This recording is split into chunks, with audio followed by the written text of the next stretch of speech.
ನಮಸ್ಕಾರ. ಪ್ರಯತ್ನ ಎಜುಕೇಷನ್ ಚಾನಲ್ಗೆ ಸ್ವಾಗತ ಹಾಗೂ ಸುಸ್ವಾಗತ.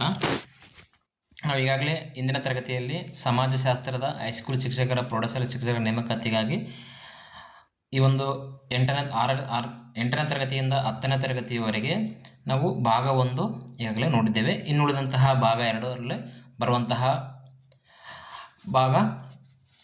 ಮುಂದಿನ ಭಾಗದಲ್ಲಿ ಬರುವಂತಹ ಪ್ರಮುಖ ಪ್ರಶ್ನೆಗಳನ್ನು ನಾವಿಲ್ಲಿ ನೋಡ್ತಾ ಹೋಗೋಣ. ದಯವಿಟ್ಟು ನಮ್ಮ ಚಾನಲನ್ನು ಸಬ್ಸ್ಕ್ರೈಬ್ ಮಾಡಿ, ಶೇರ್ ಮಾಡಿ. ಇಲ್ಲಿ ಸಮಾಜಶಾಸ್ತ್ರದಲ್ಲಿ ಬರುವಂತಹ ಪ್ರಶ್ನೆ ಸಂಖ್ಯೆ 50ರವರೆಗೆ ನಿನ್ನೆ ಈಗಾಗಲೇ ಮಾಡಿದ್ದೇವೆ. ಇವತ್ತು 51ರಿಂದ ಪ್ರಶ್ನೆಗಳನ್ನು ಮಾಡುತ್ತಾ ಹೋಗೋಣ. ಪ್ರಮುಖವಾದಂಥ ಪ್ರಶ್ನೆಗಳು ಇಲ್ಲಿ ಸಮಾಜಶಾಸ್ತ್ರವು ಸಾಮಾಜಿಕ ವರ್ತನೆಗಳ ಅರ್ಥೈಸುವ ವಿಜ್ಞಾನ ಎಂದು ಹೇಳಿದವರು ಯಾರು? ಸಮಾಜಶಾಸ್ತ್ರವು ಸಾಮಾಜಿಕ ವರ್ತನೆಗಳ ವಿಜ್ಞಾನ ಎಂದು ಹೇಳಿದವರು ಯಾರು? ಇಲ್ಲಿ ಆಯ್ಕೆಗಳು August Kamte, Emil Durkheim, Max weber, Herbert Spencer. ಇಲ್ಲಿ ಸರಿಯಾದ ಉತ್ತರ ಯಾವುದಪ್ಪ ಅಂತಂದರೆ ಅದು ಮ್ಯಾಕ್ಸ್ ವೆಬರ್. ಗೊತ್ತಿರಬೇಕು, ಸರಿಯಾದ ಉತ್ತರ ಮ್ಯಾಕ್ಸ್ ವೆಬರ್. ಇಲ್ಲಿ ನೋಡಿ, ವೆಬರ್ ಅವರು ವ್ಯಕ್ತಿಯ ಕ್ರಿಯೆ ಮತ್ತು ಅದರ ಹಿಂದಿನ ಉದ್ದೇಶಗಳಿಗೆ ಹೆಚ್ಚಿನ ಪ್ರಾಮುಖ್ಯತೆಯನ್ನು ನೀಡಿದರು. ಇನ್ನು ಪ್ರಶ್ನೆ ಸಂಖ್ಯೆ 52, ಅವಿಭಕ್ತ ಕುಟುಂಬ ಎಂದರೆ ಏನು? ಅವಿಭಕ್ತ ಕುಟುಂಬ ಎಂದರೇನು? ಆಯ್ಕೆಗಳು ತಂದೆ, ತಾಯಿ ಮತ್ತು ಅವರ ಅವಿವಾಹಿತ ಮಕ್ಕಳು ಇರುವ ಕುಟುಂಬ. ಆಯ್ಕೆ ಬಿ 3 ಅಥವಾ ಹೆಚ್ಚು ತಲೆಮಾರುಗಳು ಸದಸ್ಯರು ಒಂದೇ ಮನೆಯಲ್ಲಿ ವಾಸಿಸುವ ಕುಟುಂಬ. ಆಯ್ಕೆ ಸಿ ಕೇವಲ ಗಂಡ ಹೆಂಡತಿ ಇರುವ ಕುಟುಂಬ, ವಲಸೆ ಹೋದವರ ಕುಟುಂಬ. ಇಲ್ಲಿ ಸರಿಯಾದಂಥ ಉತ್ತರ ಯಾವುದಪ್ಪ ಅಂತಂದರೆ 3 ಅಥವಾ ಹೆಚ್ಚು ತಲೆಮಾರುಗಳ ಸದಸ್ಯರು ಒಂದೇ ಮನೆಯಲ್ಲಿ ವಾಸಿಸುವ ಕುಟುಂಬಕ್ಕೆ ನಾವೇನೆಂದು ಕರೆಯುತ್ತೇವಪ್ಪ ಅಂತಂದರೆ ಅವಿಭಕ್ತ ಕುಟುಂಬ ಎಂದು ಕರೆಯುತ್ತೇವೆ. ನಿಮ್ಗೆ ಗೊತ್ತಿರಬೇಕು ವಿಷಯ ಇದು. ಇನ್ನು ಭಾರತದಲ್ಲಿ ಮೊದಲ ಹಿಂದುಳಿದ ವರ್ಗಗಳ ಆಯೋಗ ಯಾವಾಗ ರಚನೆ ಆಯಿತು? ಭಾರತದಲ್ಲಿ ಮೊದಲ ಹಿಂದುಳಿದ ವರ್ಗಗಳ ಆಯೋಗ ಯಾವಾಗ ರಚನೆ ಆಯಿತಪ್ಪ ಅಂತಂದರೆ 1953ರಲ್ಲಿ. ಇದು ಗೊತ್ತಿರಬೇಕಾದಂತಹ ವಿಷಯ. ಕಾಕಾ ಕಾಲೇಲ್ಕರ್ ಅಧ್ಯಕ್ಷತೆಯಲ್ಲಿ ಮೊದಲ ಹಿಂದುಳಿದ ಆಯೋಗಗಳ ಒಂದು ಅಧ್ಯಕ್ಷತೆಯನ್ನು ಅಥವಾ ಹಿಂದುಳಿದ ವರ್ಗಗಳ ಆಯೋಗವನ್ನು ರಚನೆ ಆಯಿತು. ನಿಮ್ಗೆ ಗೊತ್ತಿರಬೇಕು ಸ್ನೇಹಿತರೆ, ಇಲ್ಲಿ ಕರ್ನಾಟಕದ ಮೊದಲ ಹಿಂದುಳಿದ ವರ್ಗಗಳ ಆಯೋಗ ಅದಪ್ಪ ಅಂತಂದರೆ ಅದು LG ಅವನೂರು ಆಯೋಗ ಅಂತ ಗೊತ್ತಿರಬೇಕು. ಭಾರತದ ಮೊದಲ ಹಿಂದುಳಿದ ಆಯೋಗಗಳ ಯಾವಾಗ ರಚನೆ ಆಯ್ತಪ್ಪ ಅಂತಂದರೆ 1953ರಲ್ಲಿ ರಚನೆ ಆಯಿತು. ಇನ್ನು ಪ್ರಶ್ನೆ ಸಂಖ್ಯೆ 54, ಲಿಂಗತ್ವ ಜೆಂಡರ್ ಎಂಬುದು ಏನನ್ನು ಸೂಚಿಸುತ್ತದೆ? ನೈಸರ್ಗಿಕ ವ್ಯತ್ಯಾಸ, ಸಾಂಸ್ಕೃತಿಕ ನಿರ್ಮಿತವಾದ ವ್ಯತ್ಯಾಸ, ಕೇವಲ ದೈಹಿಕ ಶಕ್ತಿ, ಬಟ್ಟೆ ಧರಿಸುವ ರೀತಿ. ಇದು ಏನನ್ನು ಸೂಚಿಸ್ತದಪ್ಪ ಅಂತಂದರೆ ಸಾಂಸ್ಕೃತಿಕವಾಗಿ ನಿರ್ಮಿತವಾದ ವ್ಯತ್ಯಾಸ. ಸಾಂಸ್ಕೃತಿಕವಾಗಿ ನಿರ್ಮಿತವಾದ ವ್ಯತ್ಯಾಸವನ್ನು ಈ ಸೂಚಿಸುತ್ತದೆ. ನೋಡಿರಿ ಪ್ರಶ್ನೆ ಸಂಖ್ಯೆ 55, ಈ ಕೆಳಗಿನವರಲ್ಲಿ ಯಾರು ಆಧುನಿಕ ಭಾರತದ ಮನು ಎಂದು ಕರೆಯಲ್ಪಡುತ್ತಾರೆ? ನೋಡಿ, ಆಧುನಿಕ ಭಾರತದ ಮನು ಎಂದು ಯಾರನ್ನು ಕರೆಯಲ್ಪಡುತ್ತಾರೆ? ಆಯ್ಕೆಗಳು ರಾಜಾರಾಮ್ ಮೋಹನ್ ರಾಯ್, ಮಹಾತ್ಮ ಗಾಂಧೀಜಿ, ಡಾಕ್ಟರ್ BR ಅಂಬೇಡ್ಕರ್, ಜವಾಹರ್ಲಾಲ್ ನೆಹರು. ಇಲ್ಲಿ ನೋಡಿ, ಸರಿಯಾದ ಉತ್ತರ ಯಾವುದಪ್ಪ ಅಂತಂದರೆ ಇಲ್ಲಿ ಸರಿಯಾದ ಉತ್ತರ ಡಾಕ್ಟರ್ BR ಅಂಬೇಡ್ಕರ್ ಅವರು. ಡಾಕ್ಟರ್ BR ಅಂಬೇಡ್ಕರ್ ಅವರು ಸರಿಯಾದಂಥ ಉತ್ತರವಾಗಿದೆ. ನೋಡಿ, ಭಾರತದ ಸಂವಿಧಾನ ಶಿಲ್ಪಿಯಾಗಿ ಸಾಮಾಜಿಕ ನ್ಯಾಯಕ್ಕಾಗಿ ಹೋರಾಡಿದ್ದರಿಂದ ಇವರನ್ನು ಹೀಗೆ ಕರೆಯಲಾಗುತ್ತದೆ. ಯಾರನ್ನಪ್ಪ ಅಂತಂದರೆ ನಮ್ಮ ಸಂವಿಧಾನ ಶಿಲ್ಪಿಯಾದಂತಹ ಡಾಕ್ಟರ್ BR ಅಂಬೇಡ್ಕರ್ ಅವರನ್ನು.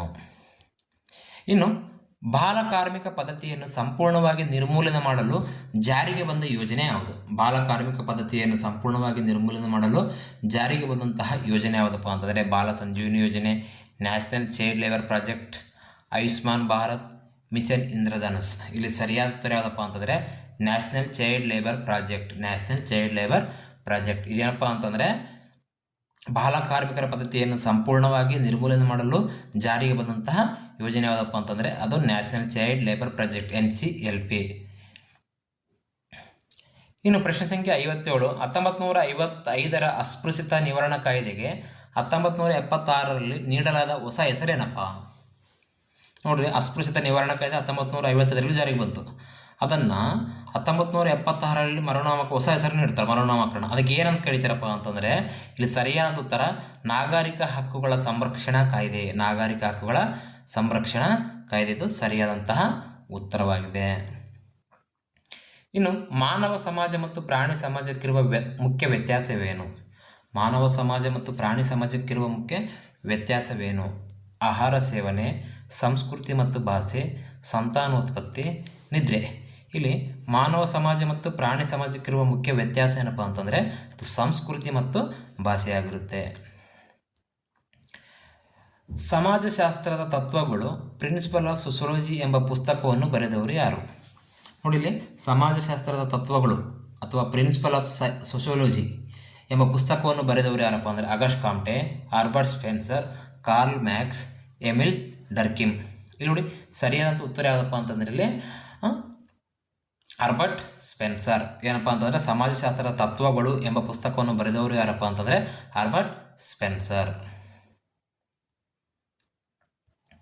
ನಗರ ಜೀವನದ ಪ್ರಮುಖ ಲಕ್ಷಣ ಯಾವುದು? ನಗರ ಜೀವನದ ಪ್ರಮುಖ ಲಕ್ಷಣ ಅನಾಮಧೇಯತೆ, ಪ್ರಾಥಮಿಕ ಸಂಬಂಧಗಳು, ಕೃಷಿ ಅವಲಂಬನೆ, ಕಡಿಮೆ ಜನಸಂಖ್ಯೆ.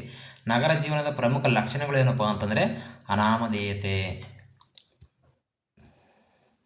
ಇಲ್ಲಿ ಅನಾಮಧೇಯತೆ ಅಂದರೆ ನಗರಗಳ ಪಕ್ಕದ ಮನೆಯವರು ಯಾರೆಂದು ತಿಳಿದಷ್ಟು, ನಗರಗಳಲ್ಲಿ ಪಕ್ಕದ ಮನೆಯವರು ಯಾರೆಂದು ತಿಳಿದಷ್ಟು ವೈಯಕ್ತಿಕ ಮತ್ತು ಔಪಚಾರಿಕವಾಗಿ ಜೀವನ ಇರುತ್ತದೆ. ಹಾಗಾಗಿ ನಗರ ಜೀವನದ ಅನಾಮಧೇಯತೆ ಇಲ್ಲಿ ಯಾರು ಅಂದರೆ ಇಲ್ಲಿ ಹಳ್ಳಿಗಳಲ್ಲಿ ಕಂಡುಬರುವಷ್ಟು ಒಂದು ಸಂಬಂಧತೆ ಇಲ್ಲಿ ನಗರದಲ್ಲಿ ಕಂಡುಬರುವುದಿಲ್ಲ.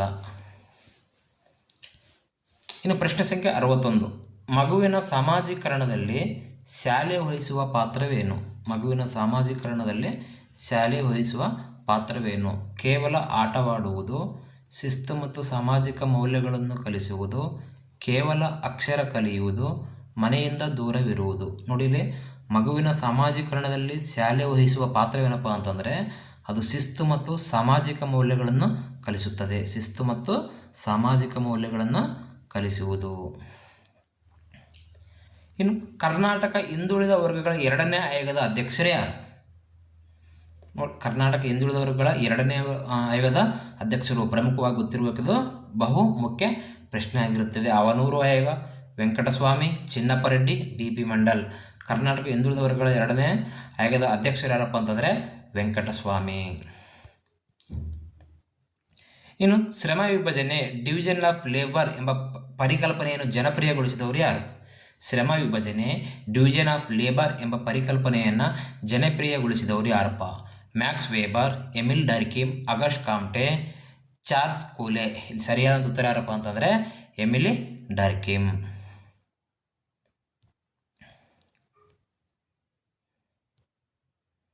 ಇನ್ನು ಶ್ರೇಣೀಕೃತ ಅಸಮಾನತೆ ಯಾವುದರ ಮೂಲ ಲಕ್ಷಣವಾಗಿದೆ? ಶ್ರೇಣೀಕೃತ ಅಸಮಾನತೆ ಯಾವುದರ ಮೂಲ ಲಕ್ಷಣವಾಗಿದೆ? ಪ್ರಜಾಪ್ರಭುತ್ವ, ಜಾತಿ ಪದ್ಧತಿ, ಸಾಮ್ಯವಾದ, ಶಿಕ್ಷಣ.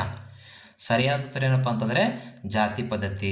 ನೋಡಿ, ಪ್ರಶ್ನೆ ಕೇಳಿ, ಶ್ರೇಣೀಕೃತ ಅಸಮಾನತೆ ಯಾವುದರ ಮೂಲ ಲಕ್ಷಣವಾಗಿದೆಪ್ಪ ಅಂತಂದರೆ ಅದು ಪ್ರಜಾಪ್ರಭುತ್ವ, ಸಾಮ್ಯವಾದ, ಶಿಕ್ಷಣ ಅಲ್ಲ, ಜಾತಿ ಪದ್ಧತಿ. ಬಾಲ್ಯ ವಿವಾಹದಿಂದ ಆಗುವ ದುಷ್ಪರಿಣಾಮವೇನು? ಬಾಲ್ಯ ವಿವಾಹದಿಂದ ಆಗುವ ದುಷ್ಪರಿಣಾಮವೇನು? ಉತ್ತಮ ಶಿಕ್ಷಣ, ಜನಸಂಖ್ಯಾ ಸ್ಫೋಟ ಮತ್ತು ಆರೋಗ್ಯ ಹಾನಿ, ಆರ್ಥಿಕ ಸುಧಾರಣೆ, ಸಮಾಜಗಳ ಗೌರವ ಹೆಚ್ಚಳ. ನೋಡಿಲಿ, ಇದು ಬಾಲ್ಯದಿಂದ ಆಗುವಂಥ ಒಂದು ದುಷ್ಪರಿಣಾಮ ಅಂದರೆ ಜನಸಂಖ್ಯಾ ಸ್ಫೋಟ ಮತ್ತು ಆರೋಗ್ಯ ಹಾನಿಯಾಗುತ್ತೆ. ಸಮಾಜಶಾಸ್ತ್ರ ಒಂದು ಯಾವ ಅಧ್ಯಯನವಾಗಿದೆ? ವ್ಯಕ್ತಿಗತ, ಗುಂಪುಗಳ ವೈಜ್ಞಾನಿಕ, ಕಾಲ್ಪನಿಕ, ಕೇವಲ ಐತಿಹಾಸಿಕ. ಇಲ್ಲಿ ಸಮಾಜಶಾಸ್ತ್ರ ಒಂದು ಗುಂಪುಗಳ ವೈಜ್ಞಾನಿಕ ಅಧ್ಯಯನವಾಗಿದೆ. ಇನ್ನು ಪಿತೃಪ್ರಧಾನ ಕುಟುಂಬದಲ್ಲಿ ಯಜಮಾನ ಯಾರು? ಮಾತೃಪ್ರಧಾನ, ಪಿತೃಪ್ರಧಾನ ಅಂತ ಬರುತ್ತಲ್ಲ. ಪಿತೃಪ್ರಧಾನ ಕುಟುಂಬದಲ್ಲಿ ಯಜಮಾನ ಯಾರಪ್ಪ? ಹಿರಿಯ ಮಹಿಳೆ, ಹಿರಿಯ ಪುರುಷ, ಮಕ್ಕಳು, ಕಾನೂನು ಸಲಹೆಗಾರ. ಇಲ್ಲಿ ಸರಿಯಾದ ಉತ್ತರ ಯಾರಪ್ಪ ಅಂದರೆ ಹಿರಿಯ ಪುರುಷ. ಇನ್ನು ಸಾಮಾಜಿಕ ಬದಲಾವಣೆ ಎಂದರೇನು? ಸಾಮಾಜಿಕ ಬದಲಾವಣೆ ಎಂದರೇನು? ಹಳೆಯ ಬಟ್ಟೆ ಬದಲಿಸುವುದು, ಸಮಾಜದ ರಚನಾ ಕಾರ್ಯಗಳಲ್ಲಿ ಆಗುವ ಬದಲಾವಣೆ, ಕೇವಲ ಹವಾಮಾನ ಬದಲಾವಣೆ, ಒಂದು ಊರಿನಿಂದ ಇನ್ನೊಂದು ಊರಿಗೆ ಹೋಗುವುದು. ಇಲ್ಲಿ ಸರಿಯಾದ ಉತ್ತರ ಏನಪ್ಪ ಅಂತಂದರೆ ಸಮಾಜದ ರಚನೆ ಮತ್ತು ಕಾರ್ಯಗಳಲ್ಲಿ ಆಗುವ ಬದಲಾವಣೆ. ಪ್ರಶ್ನೆ ಸಂಖ್ಯೆ 69. ಸ್ತ್ರೀ ಶಿಕ್ಷಣಕ್ಕಾಗಿ ಹೋರಾಡಿದ ಭಾರತದ ಮೊದಲ ಮಹಿಳಾ ಶಿಕ್ಷಕಿ ಯಾರು? ಸ್ತ್ರೀ ಶಿಕ್ಷಣಕ್ಕಾಗಿ ಹೋರಾಡಿದ ಭಾರತದ ಮೊದಲ ಮಹಿಳಾ ಶಿಕ್ಷಕಿ ಯಾರು? ಸರೋಜಿನಿ ನಾಯ್ಡು, ಸಾವಿತ್ರಿ ಬಾಪುಲೆ, ಇಂದಿರಾ ಗಾಂಧಿ, ಕಿತ್ತೂರು ಚೆನ್ನಮ್ಮ. ಇಲ್ಲಿ ಸರಿಯಾದ ಉತ್ತರ ಯಾರಪ್ಪ ಅಂದರೆ ಸಾವಿತ್ರಿ ಬಾಪುಲೆ. ಸ್ತ್ರೀ ಶಿಕ್ಷಣಕ್ಕಾಗಿ ಹೋರಾಡಿದಂತಹ ಮೊದಲ ಮಹಿಳಾ ಶಿಕ್ಷಕಿ ಯಾರಪ್ಪ ಅಂತಂದರೆ ಸಾವಿತ್ರಿ ಬಾಯಿ ಫುಲೆ. ಸಮಾಜದ ಪ್ರಮುಖ ಲಕ್ಷಣ ಯಾವುದು? ಸಂಘರ್ಷ ಮಾತ್ರ, ಪರಸ್ಪರ ಅವಲಂಬನೆ, ಪ್ರತ್ಯೇಕತೆ, ಧರ್ಮರಹಿತ ಜೀವನ. ಸಮಾಜದ ಪ್ರಮುಖ ಲಕ್ಷಣ ಯಾವುದಪ್ಪ ಅಂತಂದರೆ ಪರಸ್ಪರ ಅವಲಂಬನೆ ಆಗಿರಬೇಕು ಸಮಾಜ. ನೋಡಿ, ಒಬ್ಬರ ಮೇಲೆ ಒಬ್ಬರ ಅವಲಂಬನೆ ಇದ್ದಾಗ ಮಾತ್ರ ಈ ಸಮಾಜದಲ್ಲಿ ಬದುಕೋಕ್ಕೆ ಸಾಧ್ಯವಾಗಿರುತ್ತೆ. ಸಂವಿಧಾನ ಯಾವ ವಿಧಿಯು ಬಾಲಕಾರ್ಮಿಕ ಪದ್ಧತಿಯು ಶಿಕ್ಷಾರ್ಹ ಅಪರಾಧ ಎಂದಿದೆ? ನೋಡಿ, ಇಲ್ಲಿ ಸಂವಿಧಾನ ಯಾವ ವಿಧಿಯು ಬಾಲಕಾರ್ಮಿಕ ಪದ್ಧತಿಯನ್ನು ಶಿಕ್ಷಾರ್ಹ ಅಪರಾಧ ಅಂತ ಕರೆದಿದೆ? ಆಯ್ಕೆಗಳು: 17ನೇ ವಿಧಿ, 24ನೇ ವಿಧಿ, 32ನೇ ವಿಧಿ, 45ನೇ ವಿಧಿ. ಇಲ್ಲಿ ಸರಿಯಾದಂಥ ಉತ್ತರ ಯಾವುದಪ್ಪ ಅಂತಂದರೆ ಅದು 24ನೇ ವಿಧಿ. ಇಲ್ಲಿ ನೋಡಿ ಏನಂತ ಹೇಳ್ತಪ್ಪ ಅಂದರೆ 14 ವರ್ಷಕ್ಕಿಂತ ಕಡಿಮೆ ವಯಸ್ಸಿನ ಮಕ್ಕಳನ್ನು ನಾವು ಯಾವುದೇ ರೀತಿಯಾಗಿ ಅವರನ್ನು ಕೆಲಸದಲ್ಲಿ ಇಡುವಂತಿಲ್ಲ. ಅದು ಒಂದು ಸಂವಿಧಾನಕ್ಕೆ ವಿರೋಧವಾದಂತಹ ಕೆಲಸ. ಅಥವಾ ಮಕ್ಕಳಿಗೆ ಒಂದು ನಾವು ಹಿಂಸೆ ಮಾಡುವಂತಹ ಕೆಲಸ. ಮಕ್ಕಳನ್ನು ಸರಿಯಾದ ರೀತಿಯಲ್ಲಿ ಪೋಷಣೆ, ಪಾಲನೆ, ಶಿಕ್ಷಣ ಕೊಡುವುದು ಪಾಲಕರ ಕರ್ತವ್ಯವಾಗಿರುತ್ತೆ.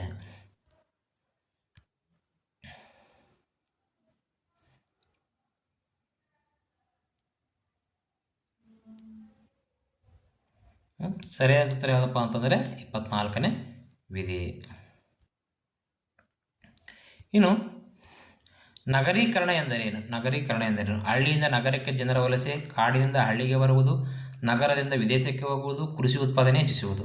ನೋಡಿ, ನಗರೀಕರಣ ಅಂದರೆ ನಮ್ಗೆ ಕಾಮನಾಗಿ ಗೊತ್ತಿರುತ್ತೆ, ಹಳ್ಳಿಯ ಕಡೆಯಿಂದ ನಗರಕ್ಕೆ ಜನರು ವಲಸೆ ಹೋಗ್ತಾರೆ. ಇದೇ ನಗರೀಕರಣ. ಅತಿ ಹೆಚ್ಚು ಬಡತನದಿಂದ, ಅತಿ ಹೆಚ್ಚು ಜನಸಂಖ್ಯೆಯಿಂದ ಏನಾಗ್ತಾರಪ್ಪ ಅಂತಂದರೆ ಇಲ್ಲಿ ಜನರು, ಹಳ್ಳಿಗಳಿರುವಂತಹ ಜನರು, ಗುಡ್ಡಗಾಡು ಪ್ರದೇಶದ ಜನರು ಒಂದು ಪಟ್ಟಣದ ಪ್ರದೇಶಕ್ಕೆ ವಲಸೆ ಹೋಗುವುದನ್ನು ನಾವೇನಂದು ಕರೀತೀವಪ್ಪ ಅಂತಂದರೆ ನಗರೀಕರಣ ಎಂದು ಕರೆಯುತ್ತೇವೆ. ಇನ್ನು ಭಾರತದಲ್ಲಿ ಜಾತಿ ಪದ್ಧತಿಯ ಮೂಲ ಯಾವುದು? ಇಂಗ್ಲಿಷ್ ಶಿಕ್ಷಣ, ಚತುರ್ವರ್ಣ ಪದ್ಧತಿ, ಬಂಡವಾಳ ಸಾಹಿತ್ಯ, ಸಂವಿಧಾನ. ನೋಡಿ, ಭಾರತದಲ್ಲಿ ಜಾತಿ ಪದ್ಧತಿಯ ಮೂಲ ಯಾವುದಪ್ಪ ಅಂದರೆ ಚತುರ್ವರ್ಣ. ನಮಗೆ ಗೊತ್ತಿರಬೇಕು, ಬ್ರಾಹ್ಮಣ, ಕ್ಷತ್ರಿಯ, ಶೂದ್ರ, ವೈಶ್ಯ ಇದು ಜಾತಿ ಪದ್ಧತಿಯ ಒಂದು ಮೂಲ ಅಂತ ನಾವಿಲ್ಲಿ ಹೇಳ್ಬೋದು. ಚತುರ್ವರ್ಣ ಅಂದರೆ 4 ವರ್ಣಗಳು. 4 ವರ್ಣಗಳು ಬೇರೆ, 4 ವೇದಗಳೇ ಬೇರೆ. ಋಗ್ವೇದ, ಯಜುರ್ವೇದ, ಸಾಮವೇದ, ಅಥರ್ವಣ ವೇದ ಅಂತೇಳಿ 4 ವೇದಗಳು ಬರುತ್ತೆ. 4 ವರ್ಣಗಳು ಯಾವಪ್ಪ ಅಂತಂದರೆ ಬ್ರಾಹ್ಮಣ, ಕ್ಷತ್ರಿಯ, ಶೂದ್ರ ಮತ್ತು ವೈಶ್ಯ. ಇಲ್ಲಿ ಸಾಮಾಜಿಕ ಸ್ತರ ವಿನ್ಯಾಸದ ಎಸ್ಟೇಟ್ ಪದ್ಧತಿ ಎಲ್ಲಿ ಕಂಡು ಬರುತ್ತಿತ್ತು? ಸಾಮಾಜಿಕ ಸ್ತರ ವಿನ್ಯಾಸದ ಎಸ್ಟೇಟ್ ಪದ್ಧತಿ ಎಲ್ಲಿ ಕಂಡು ಬರುತ್ತಿತ್ತು? ಪ್ರಾಚೀನ ಭಾರತದಲ್ಲಿ, ಮಧ್ಯಕಾಲೀನ ಯುರೋಪ್ನಲ್ಲಿ, ಆಧುನಿಕ ಅಮೆರಿಕದಲ್ಲಿ, ಆಫ್ರಿಕಾದ ಬುಡಕಟ್ಟುಗಳಲ್ಲಿ. ಇಲ್ಲಿ ಸರಿಯಾದ ಉತ್ತರ ಯಾವುದಪ್ಪ ಅಂತಂದರೆ ಮಧ್ಯಕಾಲೀನ ಯುರೋಪ್ನಲ್ಲಿ ಈ ಎಸ್ಟೇಟ್ ಪದ್ಧತಿಯನ್ನು ನಾವು ಕಾಣಬಹುದು. ಇಲ್ಲಿ ಅಸಂಘಟಿತ ವಲಯದ ಕಾರ್ಮಿಕರನ್ನು ಶೋಷಣೆಯಿಂದ ತಪ್ಪಿಸಲು ಏನು ಮಾಡಬೇಕು? ಅಸಂಘಟಿತ ವಲಯದ ಕಾರ್ಮಿಕರನ್ನು ಶೋಷಣೆಯಿಂದ ತಪ್ಪಿಸಲು ಏನು ಮಾಡಬೇಕು? ಕೆಲಸದಿಂದ ತೆಗೆದುಹಾಕುವುದು, ಕಾನೂನು ರಕ್ಷಣೆ ಮತ್ತು ಕನಿಷ್ಠ ವೇತನ ಜಾರಿ, ಸಂಬಳ ಕಡಿಮೆ ಮಾಡುವುದು, ಅವರನ್ನು ಹಳ್ಳಿಗಳಿಗೆ ಕಳುಹಿಸುವುದು. ಇಲ್ಲಿ ಸರಿಯಾದ ಉತ್ತರ ಯಾವುದಪ್ಪ ಅಂತಂದರೆ ಕಾನೂನು ರಕ್ಷಣೆ ಮತ್ತು ಕನಿಷ್ಠ ವೇತನ ಜಾರಿ ಮಾಡಬೇಕು. ನೋಡಿಲಿ, ದಾಸ್ ಕ್ಯಾಪಿಟಲ್ ಗ್ರಂಥದ ಕರ್ತೃ ಯಾರು? ದಾಸ್ ಕ್ಯಾಪಿಟಲ್ ಗ್ರಂಥದ ಕರ್ತೃ ಯಾರಪ್ಪ? ಪ್ರಮುಖವಾದಂತಹ ಪ್ರಶ್ನೆ. Karl Max, Max Weber, August Comte, Emile Durkheim. ಇಲ್ಲಿ ದಾಸ್ ಕ್ಯಾಪಿಟಲ್ ಎಂಬ ಗ್ರಂಥದ ಕರ್ತೃ ಯಾರಪ್ಪ ಅಂತಂದರೆ ಕಾರ್ಲ್ ಮ್ಯಾಕ್ಸ್. ಜನಸಂಖ್ಯೆಯ ಸಾಂದ್ರತೆ ಎಂದರೇನಪ್ಪ? ಒಂದು ನಗರದ ಒಟ್ಟು ಜನರು ಪ್ರತಿ ಚದರ ಕಿಲೋಮೀಟರ್ ಪ್ರದೇಶದಲ್ಲಿ ವಾಸಿಸುವ ಜನರ ಸರಾಸರಿ ಸಂಖ್ಯೆ, ಒಂದು ವರ್ಷದಲ್ಲಿ ಜನಿಸಿದ ಮಕ್ಕಳ ಸಂಖ್ಯೆ, ಸಾಕ್ಷರತೆಯ ಪ್ರಮಾಣ. ಇಲ್ಲಿ ಸರಿಯಾದ ಉತ್ತರ ಏನಪ್ಪ ಅಂತಂದರೆ ಪ್ರತಿ ಚದರ ಕಿಲೋಮೀಟರ್ ಪ್ರದೇಶದಲ್ಲಿ ವಾಸಿಸುವ ಜನರ ಸರಾಸರಿ ಸಂಖ್ಯೆ ಏನಂತ ಕರಿತೀವಪ್ಪ ಅಂದರೆ ಜನಸಂಖ್ಯೆಯ ಸಾಂದ್ರತೆ ಅಂತೇಳಿ ಕರೆಯುತ್ತೇವೆ. ಪ್ರತಿ ಚದರ ಕಿಲೋಮೀಟರ್ ಪ್ರದೇಶದಲ್ಲಿ ವಾಸಿಸುವ ಜನರ ಸರಾಸರಿ ಸಂಖ್ಯೆ. ಇನ್ನು ಪರಿಶಿಷ್ಟ ಜಾತಿ ಎಂಬ ಪದವನ್ನು ಮೊದಲು ಬಳಸಿದ ಕಾಯ್ದೆ ಯಾವುದಪ್ಪ? ಪರಿಶಿಷ್ಟ ಜಾತಿ ಎಂಬ ಪದವನ್ನು ಮೊದಲು ಬಳಸಿದ ಕಾಯ್ದೆ in which act was first used by schedule caste? ಇಲ್ಲೇನಪ್ಪ ಅಂತಂದರೆ 1947ರ ಕಾಯ್ದೆ, 1935ರ ಭಾರತ ಸರ್ಕಾರ ಕಾಯ್ದೆ, 1950ರ ಸಂವಿಧಾನ, 1858ರ ಘೋಷಣೆಯಲ್ಲಿ. ಸರಿಯಾದಂಥ ಉತ್ತರ ಯಾವುದಪ್ಪ ಅಂತಂದರೆ 1935ರ ಭಾರತ ಸರ್ಕಾರ ಕಾಯ್ದೆ ಪರಿಶಿಷ್ಟ ಜಾತಿ ಎಂಬ ಮೊದಲು ಬಳಸಿದ ಕಾಯ್ದೆ ಆಗಿದೆ. ಇನ್ನು ಸಾಮಾಜಿಕ ಚಲನೆ ಸೋಷಿಯಲ್ ಮೊಬಿಲಿಟಿ ಎಂದರೇನು? ಒಂದು ಊರಿನಿಂದ ಮತ್ತೊಂದು ಊರಿಗೆ ಹೋಗುವುದು, ವ್ಯಕ್ತಿಯ ಸಾಮಾಜಿಕ ಅಂತಸ್ತು ಅಥವಾ ಸ್ಥಾನದಲ್ಲಿ ಬದಲಾವಣೆ ಉಂಟಾಗುವುದು, ವ್ಯಾಯಾಮ ಮಾಡುವುದು, ರಾಜಕೀಯ ಭಾಷಣ ಮಾಡುವುದು. ಇಲ್ಲಿ ವ್ಯಕ್ತಿಯು ಸಾಮಾಜಿಕ ಅಂತಸ್ತು ಮತ್ತು ಸ್ಥಾನದಲ್ಲಿ ಬದಲಾವಣೆ ಉಂಟಾಗುವುದು ಏನಾಗುತ್ತಪ್ಪ ಅಂತಂದರೆ ಇದೊಂದು ಸಾಮಾಜಿಕ ಚಲನೆ ಆಗಿರುತ್ತೆ. ನೋಡಿ, ವ್ಯಕ್ತಿಯ ಸಾಮಾಜಿಕ ಅಂತಸ್ತು ಅಥವಾ ಸ್ಥಾನದಲ್ಲಿ ಬದಲಾವಣೆ ಉಂಟಾಗುತ್ತಲ್ಲ, ಇದನ್ನು ನಾವೇನು ಕರಿತೀವಿ ಅಂದರೆ ಸಾಮಾಜಿಕ ಚಲನೆ ಅಂತೇಳಿ ಕರೆಯುತ್ತೇವೆ. ಇನ್ನು ಕೆಳಗಿನವುಗಳಲ್ಲಿ ಯಾವುದು ಸಾಮಾಜಿಕ ಸಮಸ್ಯೆ ಅಲ್ಲ, ಒಂದು ಸಾಮಾಜಿಕ ಸಮಸ್ಯೆ ಅಲ್ಲ ಅಂತ ಕೇಳಿದ್ದಾನೆ. ಬಾಲ್ಯ ವಿವಾಹ, ಅಸ್ಪೃಶ್ಯತೆ, ವೈಜ್ಞಾನಿಕ ಸಂಶೋಧನೆ, ಭ್ರಷ್ಟಾಚಾರ. ನೋಡಿಲಿ, ಬಾಲ್ಯ ವಿವಾಹವನ್ನು ಏನಾಗಿರುತ್ತಪ್ಪ ಅಂತಂದರೆ ಸಾಮಾಜಿಕ ಒಂದು ಸಮಸ್ಯೆನೇ, ಅಸ್ಪೃಶ್ಯತೆ ಸಾಮಾಜಿಕ ಸಮಸ್ಯೆನೇ, ಭ್ರಷ್ಟಾಚಾರ ಒಂದು ಸಾಮಾಜಿಕ ಸಮಸ್ಯೆನೇ. ಆದರೆ ವೈಜ್ಞಾನಿಕ ಸಂಶೋಧನೆ ಇದೆಯಲ್ಲ, ಇದೊಂದು ಸಾಮಾಜಿಕ ಸಮಸ್ಯೆ ಅಲ್ಲ. ಸರಿಯಾದ ಉತ್ತರ ವೈಜ್ಞಾನಿಕ ಸಂಶೋಧನೆ. ಇನ್ನು ಮಹಿಳಾ ಸಬಲೀಕರಣ ಎಂದರೇನು? ಮಹಿಳಾ ಸಬಲೀಕರಣ ಎಂದರೇನು? ಮಹಿಳೆಯರಿಗೆ ಉಚಿತ ಊಟ ನೀಡುವುದು, ಮಹಿಳೆಯರಿಗೆ ನಿರ್ಧಾರ ಕೈಗೊಳ್ಳುವ ಅಧಿಕಾರ ಹಕ್ಕು ನೀಡುವುದು, ಮಹಿಳೆಯರು ಕೇವಲ ಮನೆಯಲ್ಲೇ ಇರುವುದು, ಪುರುಷರು ಕೆಲಸ ಮಾಡುವವರು. ಇಲ್ಲಿ ಮಹಿಳಾ ಸಬಲೀಕರಣ ಅಂದರೆ ಮಹಿಳೆಯರಿಗೆ ನಿರ್ಧಾರ ಕೈಗೊಳ್ಳುವ ಅಧಿಕಾರ ಮತ್ತು ಹಕ್ಕನ್ನು ನೀಡುವುದು ಮಹಿಳಾ ಸಬಲೀಕರಣ. ಇನ್ನು ಕರ್ನಾಟಕದ ಅವನೂರು ಆಯೋಗವು ತನ್ನ ವರದಿಯನ್ನು ಯಾವಾಗ ಸಲ್ಲಿಸಿತು? ಕರ್ನಾಟಕದ ಮೊದಲ ಹಿಂದುಳಿದ ವರ್ಗಗಳ ಆಯೋಗ ಆದಂತಹ ಅವನೂರು ಆಯೋಗ ತನ್ನ ವರದಿಯನ್ನು ಯಾವಾಗ ಸಲ್ಲಿಸಿತು? 1970, 1975, 1980, 1990. ಇಲ್ಲಿ ಸರಿಯಾದಂಥ ಉತ್ತರ ಯಾವುದಪ್ಪ ಅಂತಂದರೆ 1975ರಲ್ಲಿ ಕರ್ನಾಟಕದ ಅವನೂರು ಆಯೋಗ ತನ್ನ ವರದಿಯನ್ನು ಸಲ್ಲಿಸಿತು. ಇನ್ನು ಆಧುನೀಕರಣ ಸಮಾಜದ ಮೇಲೆ ಬೀರುವ ಒಂದು ಧನಾತ್ಮಕ ಪರಿಣಾಮ. ಆಧುನೀಕರಣವು ಸಮಾಜದ ಮೇಲೆ ಬೀರುವ ಒಂದು ಧನಾತ್ಮಕ ಪರಿಣಾಮ ಏನಪ್ಪ? ಪರಿಸರ ಮಾಲಿನ್ಯ, ವೈಜ್ಞಾನಿಕ ಮತ್ತು ತಾರ್ಕಿಕ ಮನೋಭಾವನೆ ಬೆಳವಣಿಗೆ, ಸಾಂಪ್ರದಾಯಿಕ ಕಲೆಗಳ ನಾಶ, ಅವಿಭಕ್ತ ಕುಟುಂಬಗಳ ವಿಘಟನೆ. ನೋಡಿಲಿ, ಆಧುನೀಕರಣವು ಸಮಾಜದ ಮೇಲೆ ಬೀರುವ ಒಂದು ಧನಾತ್ಮಕ ಪರಿಣಾಮ ಏನಪ್ಪ ಅಂದರೆ ಅದು ವೈಜ್ಞಾನಿಕ ಮತ್ತು ತಾರ್ಕಿಕ ಮನೋಭಾವನೆ ಬೆಳವಣಿಗೆ. ವೈಜ್ಞಾನಿಕ ಮತ್ತು ತಾರ್ಕಿಕ ಮನೋಭಾವನೆ ಬೆಳವಣಿಗೆ. ಸರಿಯಾದ ಉತ್ತರ ಆಯ್ಕೆ ಬಿ. ಕುಟುಂಬವು ಮಗುವಿನ ವಿಕಾಸದಲ್ಲಿ ನಿರ್ವಹಿಸುವ ಪ್ರಮುಖ ಕಾರ್ಯ ಏನಪ್ಪ? ಕುಟುಂಬವು ಮಗುವಿನ ವಿಕಾಸದಲ್ಲಿ ನಿರ್ವಹಿಸುವ ಪ್ರಮುಖ ಕಾರ್ಯ ಆರ್ಥಿಕ ಗಳಿಕೆ, ಭಾವನಾತ್ಮಕ ಭದ್ರತೆ ಮತ್ತು ಸಾಮಾಜೀಕರಣ, ರಾಜಕೀಯ ತರಬೇತಿ, ಕೇವಲ ವಸತಿ ಸೌಕರ್ಯ. ನೋಡಿಲಿ, ಕುಟುಂಬವು ಮಗುವಿನ ವಿಕಾಸದಲ್ಲಿ ನಿರ್ವಹಿಸುವ ಪ್ರಮುಖ ಕಾರ್ಯ ಏನಪ್ಪ ಅಂದರೆ ಭಾವನಾತ್ಮಕವಾಗಿ ಭದ್ರತೆಯನ್ನು ಕೊಡುತ್ತೆ ಮತ್ತು ಸಾಮಾಜೀಕರಣವನ್ನು ಕೊಡುತ್ತೆ. ಆದ್ದರಿಂದ ಆಯ್ಕೆ ಬಿ ಸರಿಯಾದಂಥ ಉತ್ತರ. ಬಹು ಪ್ರಮುಖವಾದಂಥ ಪ್ರಶ್ನೆ. ಸುದ್ದಿ ಚಳವಳಿಯನ್ನು ಆರಂಭಿಸಿದವರು ಯಾರು? ರಾಜಾರಾಮ್ ಮೋಹನ್ ರಾಯ್, ಸ್ವಾಮಿ ದಯಾನಂದ ಸರಸ್ವತಿ, ಆತ್ಮಾರಾಮ್ ಪಾಂಡುರಂಗ, ಪೆರಿಯಾರ್. ಇಲ್ಲಿ ಸುದ್ದಿ ಚಳವಳಿಯನ್ನು ಆರಂಭಿಸಿದವರು ಯಾರಪ್ಪ ಅಂತಂದರೆ ಸರಿಯಾದಂಥ ಉತ್ತರ ಸ್ವಾಮಿ ದಯಾನಂದ ಸರಸ್ವತಿ. ಆರ್ಯ ಸಮಾಜಕ್ಕೆ ಸಂಬಂಧಪಟ್ಟ ಆರ್ಯ ಸಮಾಜದ ಸ್ಥಾಪಕರು ಅಂತಲೇ ನಾವು ಹೇಳ್ಬೋದು. ಇಲ್ಲಿ ಸಮಾಜಗಳು ಅಂತ ಬಂದಾಗ ಬ್ರಹ್ಮ ಸಮಾಜ, ಪ್ರಾರ್ಥನಾ ಸಮಾಜ ಮತ್ತು ಆರ್ಯ ಸಮಾಜ ಅಂತೇಳಿ ಬರುತ್ತೆ. ಬ್ರಹ್ಮ ಸಮಾಜ ಸ್ಥಾಪಕರು ರಾಜಾರಾಮ್ ಮೋಹನ್ ರಾಯ್ ಆದರೆ, ಪ್ರಾರ್ಥನಾ ಸಮಾಜ ಸ್ಥಾಪಕರು ಡಾಕ್ಟರ್ ಆತ್ಮಾರಾಮ್ ಪಾಂಡುರಂಗ ಆದರೆ, ಇಲ್ಲಿ ಆರ್ಯ ಸಮಾಜ ಸ್ಥಾಪಕರು ಯಾರಪ್ಪ ಅಂದರೆ ಸ್ವಾಮಿ ದಯಾನಂದ ಸರಸ್ವತಿ. ಇದು ಸುದ್ದಿ ಚಳವಳಿಯನ್ನು ಆರಂಭಿಸಿದವರು ಯಾರಪ್ಪ ಅಂತಂದರೆ ಸ್ವಾಮಿ ದಯಾನಂದ ಸರಸ್ವತಿ. ಸಮಾಜಶಾಸ್ತ್ರದ ಸ್ಥಿರ ಮತ್ತು ಚಲನ ಸೋಷಿಯಲ್ ಸ್ಟ್ಯಾಟಿಕ್ಸ್ ಆ್ಯಂಡ್ ಡೈನಾಮಿಕ್ಸ್ ವಿಭಾಗಗಳನ್ನು ಮಾಡಿದವರು ಯಾರು? ಸಮಾಜಶಾಸ್ತ್ರದಲ್ಲಿ ಸ್ಥಿರ ಮತ್ತು ಚಲನ ಎಂಬ ವಿಭಾಗಗಳನ್ನು ಮಾಡಿದವರು ಯಾರಪ್ಪ? Karl Max, August Comte, Max Weber, Emile Durkheim. ಇಲ್ಲಿ ಸರಿಯಾದ ಉತ್ತರ ಏನಪ್ಪ ಅಂತಂದರೆ ಆಗಸ್ಟ್ ಕಾಮ್ಟೆ. ನೋಡಿ, ಸಮಾಜಶಾಸ್ತ್ರದ ಸ್ಥಿರ ಮತ್ತು ಚಲನೆಯ ವಿಭಾಗಗಳನ್ನು ಮಾಡಿದವರು ಯಾರಪ್ಪ ಅಂತಂದರೆ ಅದು ಆಗಸ್ಟ್ ಕಾಮ್ಟೆ. ಇನ್ನು ಸಂವಿಧಾನದ ಯಾವ ವಿಧಿಯು ಅಲ್ಪಸಂಖ್ಯಾತರಿಗೆ ಶಿಕ್ಷಣ ಸಂಸ್ಥೆಗಳನ್ನು ಸ್ಥಾಪಿಸುವ ಹಕ್ಕು ನೀಡುತ್ತೆ? ಸಂವಿಧಾನದ ಯಾವ ವಿಧಿಯು ಅಲ್ಪಸಂಖ್ಯಾತರಿಗೆ ಶಿಕ್ಷಣದ ಸಂಸ್ಥೆಗಳನ್ನು ಸ್ಥಾಪಿಸುವ ಹಕ್ಕು ನೀಡುತ್ತೆ? 14ನೇ ವಿಧಿ, 21ನೇ ವಿಧಿ, 30ನೇ ವಿಧಿ, 45ನೇ ವಿಧಿ. ಇಲ್ಲಿ ಸರಿಯಾದ ಉತ್ತರ ಯಾವುದಪ್ಪ ಅಂತಂದರೆ 30ನೇ ವಿಧಿ. ಬಹುಪ್ರಮುಖ ಪ್ರಶ್ನೆ. ಭಾರತದಲ್ಲಿ ಗ್ರಾಮ ಸ್ವರಾಜ್ಯದ ಕನಸು ಕಂಡವರು ಯಾರು? ಭಾರತದಲ್ಲಿ ಗ್ರಾಮ ಸ್ವರಾಜ್ಯದ ಗ್ರಾಮಗಳ ಉದ್ಧಾರದ ಕನಸನ್ನು ಕಂಡವರು ಯಾರಪ್ಪ? ನೆಹರು, ಪಟೇಲ್ ಅಂದರೆ ಸರ್ದಾರ್ ವಲ್ಲಭಾಯ್ ಪಟೇಲ್, ಗಾಂಧೀಜಿ, ಶಾಸ್ತ್ರಿ. ಇಲ್ಲಿ ಸರಿಯಾದ ಉತ್ತರ ಯಾರಪ್ಪ ಅಂತಂದರೆ ಅದು ಮಹಾತ್ಮ ಗಾಂಧೀಜಿ. ಇನ್ನು ಸಾಮಾಜಿಕ ಶ್ರೇಣೀಕರಣದ ಆಧಾರ ಸ್ತಂಭಗಳು ಯಾವುವು? ಸಾಮಾಜಿಕ ಶ್ರೇಣೀಕರಣದ ಆಧಾರ ಸ್ತಂಭಗಳು ಅಧಿಕಾರ, ಅಂತಸ್ತು, ಸಂಪತ್ತು, ಕೇವಲ ಬಟ್ಟೆ, ಕೇವಲ ಹೆಸರು, ಊಟ ಮತ್ತು ನಿದ್ರೆ. ಇಲ್ಲಿ ಸರಿಯಾದ ಉತ್ತರ ಅಧಿಕಾರ, ಅಂತಸ್ತು ಮತ್ತು ಸಂಪತ್ತು. ಇದು ಸಾಮಾಜಿಕ ಶ್ರೇಣೀಕರಣದ ಆಧಾರ ಸ್ತಂಭಗಳಾಗಿರುತ್ತೆ. ಅಧಿಕಾರ, ಅಂತಸ್ತು ಮತ್ತು ಸಂಪತ್ತು. ಇನ್ನು ಕರ್ನಾಟಕದಲ್ಲಿ ಸ್ತ್ರೀ ಶಕ್ತಿ ಸಂಘಗಳು ಯಾವ ವರ್ಷದಲ್ಲಿ ಪ್ರಾರಂಭವಾದವು? 1990, 91, 2000, 2001, 2010, 2011, 1980, 81. ನೋಡಿ ಇಲ್ಲಿ ಕರ್ನಾಟಕದಲ್ಲಿ ಸ್ತ್ರೀ ಶಕ್ತಿ ಸಂಘಗಳು ಯಾವ ವರ್ಷದಲ್ಲಿ ಪ್ರಾರಂಭವಾದವು ಅಂದರೆ 2000, 2001ನೇ ಇಸ್ವಿಯಲ್ಲಿ ಪ್ರಾರಂಭವಾದವು. ಇನ್ನು ಬಹು ಪ್ರಮುಖವಾದ ಪ್ರಶ್ನೆ, ಬಾಲ ಕಾರ್ಮಿಕ ಪದ್ಧತಿಯನ್ನು ತೊಡೆದು ಹಾಕಲು ಇರುವ ಸಹಾಯವಾಣಿ ಸಂಖ್ಯೆ ಯಾವುದಪ್ಪ? ನೋಡಿ ಇಲ್ಲಿ 14 ವರ್ಷಕ್ಕಿಂತ ಮಕ್ಕಳನ್ನು ಎಲ್ಲಿಯಾದರೂ ಕೆಲಸದಲ್ಲಿ ಇಟ್ಕೊಂಡಿದ್ರೆ ಅಲ್ಲಿ ನಾವು ಯಾವ ಒಂದು ಸಂಖ್ಯೆಗೆ ಕರೆ ಮಾಡಬೇಕಾಗುತ್ತಪ್ಪ ಅಂತಂದರೆ ಅದು 1098. ಬಾಲ ಕಾರ್ಮಿಕ ಎಲ್ಲಿಯಾದರೂ 14 ವರ್ಷಕ್ಕಿಂತ ಮಕ್ಕಳನ್ನ ಕೆಲಸದಲ್ಲಿ ತೊಡಗಿಕೊಂಡ್ರೆ ನೀವು ಯಾವ ನಂಬರಿಗೆ ಕರೆ ಮಾಡಬೇಕಪ್ಪ ಅಂತಂದರೆ 1098 1098. ನೆಕ್ಸ್ಟ್, ಎ ಸೂಸೈಡ್ ಎಂಬ ಸಂಶೋಧನಾ ಗ್ರಂಥದ ಕರ್ತೃ ಯಾರು? Max Weber, Emile Durkheim, August Comte, Karl Max. ಇಲ್ಲಿ ಸರಿಯಾದ ಉತ್ತರ ಯಾರಪ್ಪ ಅಂದರೆ ಎಮಿಲಿ ಡರ್ಕಿಮ್. ಬಹು ಪ್ರಮುಖವಾದ ಪ್ರಶ್ನೆ. ಎ ಸೂಸೈಡ್ ಎಂಬ ಸಂಶೋಧನಾ ಗ್ರಂಥದ ಕರ್ತೃ ಯಾರಪ್ಪ ಅಂತಂದರೆ ಎಮಿಲಿ ಡರ್ಕಿಮ್. ಇನ್ನು ಅಲೈನೈಸೇಷನ್ ಪರಾಧೀನತೆ ಸಿದ್ಧಾಂತವನ್ನು ಮಂಡಿಸಿದವರು ಯಾರು?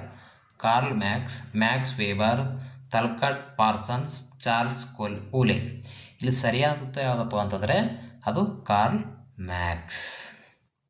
ನೋಡಿರಿ, ಅಲೈನೇಷನ್ ಎಂದು ಕಾರ್ಲ್ ಮ್ಯಾಕ್ಸ್ ಸಂಬಂಧಪಟ್ಟದ್ದಾದರೆ ಎ ಸೂಸೈಡ್ ಎಂಬುದು ಯಾರಿಗೆ ಸಂಬಂಧಪಟ್ಟದ್ದು ಅಂತಂದರೆ ಎಮಿಲಿ ಡರ್ಕಿಮ್ಗೆ ಸಂಬಂಧಪಟ್ಟಿದೆ.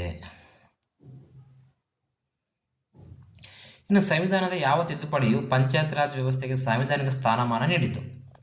42ನೇ ತಿದ್ದುಪಡಿ, 44ನೇ ತಿದ್ದುಪಡಿ, 73ನೇ ತಿದ್ದುಪಡಿ, 86ನೇ ತಿದ್ದುಪಡಿ. ಇಲ್ಲಿ ಸರಿಯಾದ ಉತ್ತರ 73ನೇ ತಿದ್ದುಪಡಿ. ಜಾತಿ, ಕ್ಯಾಸ್ಟ್ ಎಂಬ ಪದವು ಕಾಷ್ಟ ಎಂಬ ಪದದಿಂದ ಬಂದಿದೆ. ಇದು ಯಾವ ಭಾಷೆಯದು? English, Portuguese, German, French. ಇಲ್ಲಿ ಸರಿಯಾದ ಉತ್ತರ ಯಾವುದಪ್ಪ ಅಂತಂದರೆ ಪೋರ್ಚುಗೀಸ್ ಭಾಷೆಯ ಪದವಾಗಿದೆ. ಭಾರತದಲ್ಲಿ ರಾಷ್ಟ್ರೀಯ ಸಾಕ್ಷರತಾ ಮಿಷನ್ NLM ಸ್ಥಾಪನೆಯಾದ ವರ್ಷ ಯಾವುದಪ್ಪ? 1988, 1995, 2000, 1947. ಇಲ್ಲಿ ಸರಿಯಾದ ಉತ್ತರ ಭಾರತದಲ್ಲಿ ರಾಷ್ಟ್ರೀಯ ಸಾಕ್ಷರತಾ ಮಿಷನ್ ಸ್ಥಾಪನೆಯಾದ ವರ್ಷ 1988. ಸಮಾಜಶಾಸ್ತ್ರವು ಯಾವ ಗುಂಪಿಗೆ ಸೇರುತ್ತದೆ? ನೈಸರ್ಗಿಕ ವಿಜ್ಞಾನ, ಭೌತಿಕ ವಿಜ್ಞಾನ, ಸಾಮಾಜಿಕ ವಿಜ್ಞಾನ, ತಾಂತ್ರಿಕ ವಿಜ್ಞಾನ. ಸರಿಯಾದ ಉತ್ತರ ಸಾಮಾಜಿಕ ವಿಜ್ಞಾನ. ಇನ್ನು ಕೊನೆಯ 2 ಪ್ರಶ್ನೆ. ವೈಯಕ್ತಿಕ ಸಮಾಜಶಾಸ್ತ್ರದ ಬದಲಾಗಿ ಸಾಮಾಜಿಕ ಸತ್ಯಗಳನ್ನು ಅಧ್ಯಯನ ಮಾಡಬೇಕು ಎಂದವರು ಯಾರು? ನೋಡಿರಿ, ವೈಯಕ್ತಿಕ ಸಮಾಜಶಾಸ್ತ್ರದ ಬದಲಾಗಿ ಸಾಮಾಜಿಕ ಸತ್ಯಗಳನ್ನು ಸೋಷಿಯಲ್ ಫ್ಯಾಕ್ಟ್ಸ್ ಅಧ್ಯಯನ ಮಾಡಬೇಕೆಂದವರು ಯಾರಪ್ಪ? Emily Durkheim, August Kamte, weber, Max. ಇದು ಸಹ ಸರಿಯಾದ ಉತ್ತರ ಏನಪ್ಪ ಅಂತಂದರೆ ಎಮಿಲಿ ಡರ್ಕಿಮ್. ಇನ್ನು ಕೊನೆಯ 2 ಪ್ರಶ್ನೆಗಳು. ಕೆಳಗಿನವರಲ್ಲಿ ಯಾರು ಒಬ್ಬ ಪ್ರಸಿದ್ಧ ಸಮಾಜ ಸುಧಾಕರು? ಮಂಗಲ್ ಪಾಂಡೆ, ಜ್ಯೋತಿಬಾ ಫುಲೆ, ಭಗತ್ ಸಿಂಗ್, ಚಂದ್ರಶೇಖರ್ ಆಜಾದ್. ಸರಿಯಾದ ಉತ್ತರ ಯಾರಪ್ಪ ಅಂತಂದರೆ ಜ್ಯೋತಿಬಾ ಫುಲೆ. ನೋಡಿ, ಮಂಗಲ್ ಪಾಂಡೆ, ಭಗತ್ ಸಿಂಗ್, ಚಂದ್ರಶೇಖರ್ ಆಜಾದ್ ಇವರು ಸ್ವತಂತ್ರ ಹೋರಾಟಗಾರರಾಗಿದ್ದರೆ ಇಲ್ಲಿ ಸಮಾಜ ಸುಧಾರಕರು ಯಾರಪ್ಪ ಅಂತಂದರೆ ಜ್ಯೋತಿಬಾ ಫುಲೆ. ಅಂದರೆ ಅವರೆಲ್ಲರೂ ಒಂದು ಎದರಲ್ಲಿ ಬರ್ತಾರಪ್ಪ ಅಂತಂದರೆ ಒಂದು ಫ್ರೀಡಮ್ ಆಫ್ ಫೈಟರ್ಸಲ್ಲಿ ಬಂದರೆ ಇವರು ಎಲ್ಲಿ ಬರ್ತಾರಪ್ಪ ಅಂತಂದರೆ ಒಂದು ಧಾರ್ಮಿಕ ಸಾಮಾಜಿಕ ಸುಧಾರಕರಲ್ಲಿ ಬರ್ತಾರೆ. ಯಾರಪ್ಪ ಅಂದರೆ ಸರಿಯಾದ ಉತ್ತರ ಜ್ಯೋತಿಬಾ ಫುಲೆ. ಸಮಾಜಶಾಸ್ತ್ರವು ಸಮಾಜದ ಅಧ್ಯಯನಕ್ಕೆ ಯಾವ ದೃಷ್ಟಿಕೋನವನ್ನು ನೀಡುತ್ತದೆ? ಮೂಢನಂಬಿಕೆಯ ದೃಷ್ಟಿಕೋನ, ವೈಜ್ಞಾನಿಕ ಮತ್ತು ವಾಸ್ತವಿಕ, ಕೇವಲ ಆರ್ಥಿಕ, ಕೇವಲ ಧಾರ್ಮಿಕ. ನೋಡಿ, ಇಲ್ಲಿ ಸಮಾಜಶಾಸ್ತ್ರವು ಸಮಾಜದ ಅಧ್ಯಯನಕ್ಕೆ ಯಾವ ದೃಷ್ಟಿಕೋನ ನೀಡುತ್ತಪ್ಪ ಅಂತಂದರೆ ವೈಜ್ಞಾನಿಕ ಮತ್ತು ವಾಸ್ತವಿಕವಾದಂತಹ ಒಂದು ದೃಷ್ಟಿಕೋನವನ್ನು ನೀಡುತ್ತೆ. ದಯವಿಟ್ಟು ಕ್ಲಾಸ್ ಇಷ್ಟ ಆಗಿದ್ದರೆ ದಯವಿಟ್ಟು ಸಬ್ಸ್ಕ್ರೈಬ್ ಮಾಡಿ, ಶೇರ್ ಮಾಡಿ. ಇದೇ ತರಹ ಮುಂದಿನ ಬಹು ಪ್ರಮುಖವಾದಂತಹ ಪ್ರತಿಯೊಂದು ಪಾಠದಲ್ಲಿ ಬರುವಂತಹ ಬಹು ಪ್ರಮುಖ ಪ್ರಶ್ನೆಗಳನ್ನು ಪ್ರೌಢಶಾಲಾ ಶಿಕ್ಷಕರ ಸಮಾಜ ವಿಜ್ಞಾನ ಪಾಠ ಹಾಗೂ ಪತ್ರಿಕೆ 1 ಸಾಮಾನ್ಯ ಜ್ಞಾನಕ್ಕೆ ಸಂಬಂಧಪಟ್ಟ ಹಾಗೆ ನಿರಂತರ ತರಗತಿಗಳನ್ನು ಕೊಡ್ತಾ ಹೋಗ್ತೀನಿ. ದಯವಿಟ್ಟು ನಿಮ್ಮ ಒಂದು ಸ್ನೇಹದ ಒಂದು ಸಂಬಂಧ ದಯವಿಟ್ಟು ನಮ್ಮ ಚಾನಲನ್ನು ಸಬ್ಸ್ಕ್ರೈಬ್ ಮಾಡಿ ಮತ್ತು ಶೇರ್ ಮಾಡಿ. ಧನ್ಯವಾದಗಳು.